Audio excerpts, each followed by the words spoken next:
Hello everyone, my name is Luke. Thank you for clicking on one of my videos. The relationship between art and artist is a fraught one. Where does the one end and the other begin? It is a debate that has been had in fusty university seminars for decades, and one that has slowly shifted into the mainstream in more recent years. Following the release of the documentary Finding Neverland in March of this year, a work detailing the sexual grooming and abuse of two young boys by Michael Jackson, radio stations in Canada, New Zealand and Australia removed all of his music from their playlists. Leon Ratt of MediaWorks, the company owning New Zealand's major radio stations, said in a statement that, quote, "Michael Jackson isn't currently on any MediaWorks radio stations' playlists. This is a reflection of our audiences and their preferences.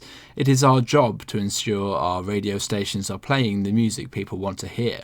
End quote. Around about the same time, the documentary Surviving R. Kelly was aired, detailing multiple allegations, including physical, sexual and mental abuse, made against the singer from a number of women. 5 days after the documentary was aired, Lady Gaga released a statement on Twitter expressing regret for collaborating with Kelly on their 2013 single Do What You Want With My Body, promising to never work with Kelly again and to take steps to remove the song from streaming platforms. Radio stations across the United States removed Kelly's music from their playlists before finally he was dropped from his record label RCA Records on Friday, January the 18th, a little over 2 weeks after the documentary had aired. In both of these cases, Jackson's and Kelly's outputs as artists were inseparable from their acts as people. Their music was in some way stained by the association with a personality who could be capable of the crimes with which they were charged. Roland Barthes claimed in 1967 that, quote, "All writing is consisting of several indiscernible voices, and literature is precisely the invention of this voice, to which we cannot assign a specific origin. Literature is that oblique into which every subject escapes, the trap where all identity is lost, beginning with the very identity of the body that writes." End quote. It is a very famous piece of writing, at least famous to people like me who spent time in fusty university seminar rooms. For Barthes, once any creative endeavour is complete, it is sent into the world, and whatever the author's intended meaning was, becomes quite immaterial. The idea that anyone can claim to understand any text's true meaning becomes quite ridiculous because the author is no longer around, metaphorically speaking, to confirm it for us. He or she is dead. This applies to their biography too. Unsurprisingly, not everyone is familiar with Barthes. The authors of many of the 20th and 21st century's most influential pieces of media, whether they be pop songs, books, films, poems, paintings, video games, are all still very much alive, and it seems logical, if you are looking for answers, to knock on the door of the person who posed the question in the first place. So we find ourselves in early 2019 in a situation where art is intrinsically linked to the artist. Barthes would like us to separate Jackson from Beat It, urging us to instead find our own meanings inside the song itself, and forget who made it. This is perfectly fine with some of his music, but for some it becomes almost impossible for the words not to take on additional meanings, even if you are ultimately a believer in Barthes' ideas. Do You Know Where Your Children Are was released by Jackson's record label on his 2014 Escape album. It is a collection of never-before-heard music, and the lyrics go like this, quote, "She wrote that she is tired of stepdaddy using her, saying that he'll buy her things while sexually abusing her. She gets off from the train station, the man is waiting there, I'll show you where the money is, girl, just let down your hair." The tune itself is very 80s Jackson, lots of huge electric drum sounds, synth strings and a gospel choir. It isn't his catchiest tune, a somewhat plodding yarn, but no one who saw the Leaving Neverland documentary can hear those words being sung and fail to find additional, very specific and very troubling meanings and context behind them. I had my own opinions about Michael Jackson before I saw Finding Neverland, and they remained the same afterwards. I thought the music was good before, and I still do now, but I nevertheless feel that listening to it after hearing the two men's story was just a bit in bad taste. A lot of people felt the same way. Radio stations and record companies are profit-driven entities, and in the case of Jackson, both felt the wind change long before their hands were forced through social media into reacting in accordance with the horrified public's wishes. Cyberpunk 2077 came to E3 over the weekend, and it created really quite a lot of buzz. We were treated to a somewhat toothless 4-minute trailer while the press were shown a longer updated gameplay demo.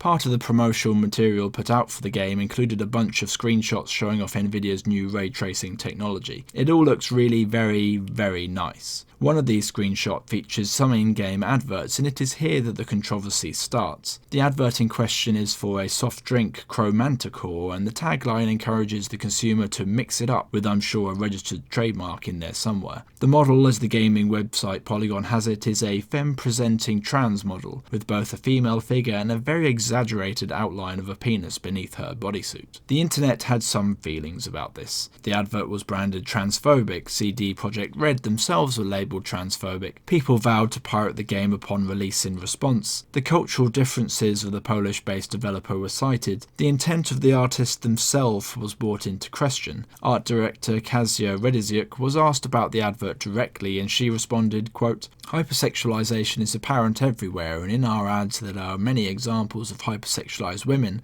hypersexualized men, and hypersexualized people in between. This is all to show that, much like in our modern world, hypersexualization in advertisements is just terrible. It was a conscious choice on our end to show that in this world, a world where you are a cyberpunk, a person fighting against corporations, that advertisement is what you're fighting against.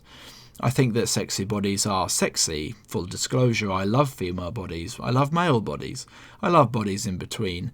This is who I am. However, I hate it when it's used commercially. And that's exactly what we want to show by doing this, by showing how big corporations use people's bodies against them." End quote. I do not know whether the advert is indeed transphobic or not. I think that is for people much more qualified than me to decide. What I can talk about, though, is the context that this advert can be looked at if we accept Barthes' views. That piece of art is in the digital world now, it is on the internet forever, and it will be in Cyberpunk's world forever if it makes it into the game. What the artist at CD Projekt Red intended when they created that work doesn't matter. What CD Projekt Red intended with that art doesn't matter. It is up for us as the consumer to decide. Meaning is not fixed, it collides into 1,000 different meanings that cascade upon each other. Redziuk locates that meaning in the advert being a product of a fictional entity with their own agendas and goals. The piece of art created for a game by an artist working for a game developer becomes an advertisement inside a living world created by an artist working for a corporation who is selling something. The trans body becomes an exploited space, the site of an idea being leveraged for capitalist gain. Inside the world where this ad exists, the artist evaporates, leaving only the art itself. We have to find meaning within the text as opposed to outside it. Any criticism of the use of such imagery, according to Barthes, cannot be levelled against CD Projekt Red themselves. They must be made against the fictional corporation who created the fictional advertisement to sell the fictional fizzy drink. All creative texts are full of messages, but it doesn't necessarily follow that all of these messages come straight from the mouth of the author themselves. Shakespeare is full of pithy lines and contemplative ones, but they do not always or even ever come from the mouth of the writer himself. They come through the mouths of his or her characters. Iago is the villain of Othello, but no reader would ever seriously claim that any of his speeches are reflective of Old Bill himself, nor similarly would anyone claim that the views of Voldemort and his Death Eaters towards Muggles and Mudbloods were thinly veiled references to J.K. Rowling's own politics. These characters are villains, and as readers we accept them as such, bad people who we should be distrustful of. The corporation exploiting the transgender model's image in Cyberpunk 2077 are exactly this, villains, ones whose messages we should be wary of. Inevitably, however, we have to step away from the advert selling fizzy drinks inside Cyberpunk's world and recognise that we are still looking at an advert, this time one selling graphics cards and video games in our own world. This particular screenshot was chosen for a reason, and the buzz that this particular image has created makes me think that it wasn't just to show off some lovely reflections. Articles have been written, people have been interviewed, people have been invited to be outraged on the internet, and now